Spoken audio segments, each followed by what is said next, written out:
Parkinson's பிரச்சனை உள்ளவங்களோட மிகப்பெரிய சவாலே நாளடைவில் நாளாக ஆக அவங்களோட பாஸ்டர் முன்னோக்கி கொஞ்சம் குனிஞ்ச மாதிரி மாற தொடங்குறது தான். ஸோ அதுக்கு நம்ம என்ன பண்ணணும் அப்படின்னா, தோள்களுக்கான கழுத்து மற்றும் தோள்கான மேல்முதுகான பயிற்சி. இதில் நீங்கள் ஒரு பக்கமாக படுத்துட்டு மேல் பக்கம் இருக்கிற கையை மேல் நோக்கியும் பின்னோக்கியும் கொண்டு வர போகிறீங்க. உங்களுடைய பார்வை உங்கள் கையை அப்படியே ஃபாலோ பண்ணி வரும்போது கழுத்தும் பின்னோக்கி பார்க்கும். ஸோ இந்த மாதிரி ஒரு முறையும் ஒரு 5 கவுண்ட்டுக்கு 1 2 3 4 5ன்னு ஒரு 5 கவுண்ட்டுக்கு நீங்கள் பின்னோக்கி போயிட்டு திரும்ப 5 கவுண்ட்ஸ்க்கு முன்னோக்கி வரலாம். ஒரு முறை உங்களோட கை உங்கள் உடம்புலேருந்து தூரமாக போகும்போது மூச்சை உள்நோக்கி இடுங்க. ஒரு முறை கை உடம்பை நோக்கி வரும்போது மூச்சை வாய் வழியாக வெளியில் ஊதி விடுங்க. இது மூலமாக மூமெண்ட்டோட சேர்ந்து செஸ்ட் எக்ஸ்பான்ஷனோட சேர்ந்து உங்களோட ப்ரீதிங் கெப்பாசிட்டியும் உங்களால் பெட்டர் பண்ணிக்க முடியும். ஸோ ஒரு பக்கம் முடிஞ்ச பிறகு அடுத்த பக்கம் திரும்பி படுத்து பண்ணலாம். இப்போது நம்ம பார்க்க போகிறது நின்று கொண்டு இல்லை சேரில் உட்காந்துட்டு நம்ம ஷோல்டருக்கு பண்ணுற எக்ஸசைஸ். ஸோ கைகளை முன்னோக்கி சேர்ந்து வச்சு பக்கவாட்டை நோக்கி நகர்த்தணும். ஒரு முறை கை பின்னோக்கி போகும்போது மூச்சை உள்ளே இடுங்க, முன்னோக்கி வரும்போது மூச்சை வெளியில் விடுங்க. அடுத்தது shoulder mobilisation.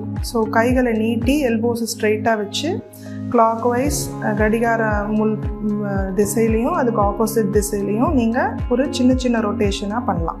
Alternate arm elevation அப்படிங்கிற எக்ஸசைஸ் பார்க்க போகிறோம். இது நின்ற வாக்கில் உங்கள் கைகளை ஒன்று மாற்றி ஒன்றாக மேல் நோக்கி ஸ்ட்ரைட்டாக எடுத்துகிட்டு போயிட்டு கீழே கொண்டு வந்து விடணும். ஸோ ஒரு முறையும் இந்த கை மேலே போகும்போது அதே மாதிரி ப்ரீத் இன் ப்ரீத் அவுட்டும் நீங்கள் கூட பண்ணலாம் சேர்ந்து. இதன் மூலமாக ஒரு வேலையை செய்யும் போது கைகள் பிரிஞ்சு வர்றது நமக்கு பழகும்.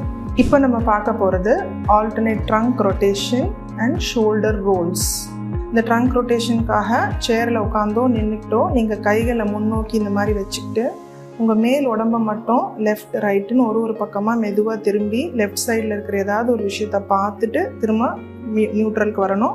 அதுக்கப்புறம் திரும்ப ரைட் சைடு திரும்பி ஒரு விஷயத்தை பார்த்துட்டு திரும்ப நியூட்ரலுக்கு வரணும். அதுக்கப்புறம் மடியில் அமர்ந்து உங்கள் கைகளை மடி மேலே வச்சுட்டு உங்கள் ஷோல்டரை மட்டும் ரொட்டேட் பண்ண ட்ரை பண்ணுங்கள். சப்போர்ட்டடாக clockwise anticlockwise 5 times rotate பண்ண ட்ரை பண்ணுங்கள். அதுக்கப்புறம் கைகளை பின்னோக்கி கட்டிக்கிட்டு உங்களோட ஷோல்டர்ஸை முடிஞ்ச அளவுக்கு கைகளை பின்னாடி பிடிச்சிக்கிட்டு ஒன்று பிடிச்சிக்கிட்டு உங்கள் ஷோல்டர்ஸை பின்னாடி புஷ் பண்ண ட்ரை பண்ணணும். இதில் கழுத்து மட்டும் முன்னாடி துருத்திக்காமல் மட்டும் நம்ம பார்த்துக்கிறது ஒரு முக்கியமான விஷயம். நமது மருத்துவமனையின் அனைத்து புது நிகழ்வுகள் மற்றும் மருத்துவ தெளிவுரைகளை உடனுக்குடன் தெரிந்து கொள்ள டாக்டர் காமாட்சி நினைவு மருத்துவமனையின் இன்ஸ்டாகிராம் கணக்கில் இணைந்திருங்கள்.